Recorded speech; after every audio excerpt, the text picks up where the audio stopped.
A ottobre partirà il grande cantiere per la realizzazione della pista ciclabile sul Terraglio che unirà Mogliano a Mestre. È un lavoro importantissimo che durerà un anno.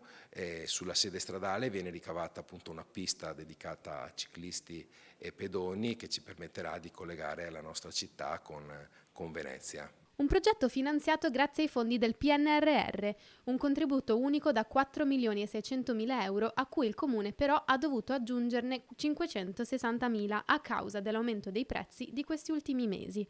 Fondi che serviranno anche per la sistemazione della zona pedonale del centro. Lavori in corso anche per il sottopassaggio di via Pra dei Roveri. Abbiamo aspettato questo periodo dove il traffico veicolare è meno intenso perché stiamo parlando del sottopasso di via Pra dei Roveri che per 20 giorni rimarrà chiuso. È il sottopasso che collega le due parti della nostra città, quindi Mogliano Ovest con il resto di Mogliano e che collega Mogliano alla zona Sapim, la zona artigianale che sta all'ovest. Un cantiere da 130.000 euro che potrebbe creare qualche disagio agli automobilisti, ma che l'amministrazione sta provvedendo di ridurre al minimo attraverso la segnaletica e il passaggio alternativo tramite il sottopasso di via Camarcello. Il sottopasso appunto di via Pra dei Roveri sarà oggetto di un importante intervento di manutenzione straordinaria per eliminare quelle fastidiose infiltrazioni che rendevano il manto stradale pericolosissimo.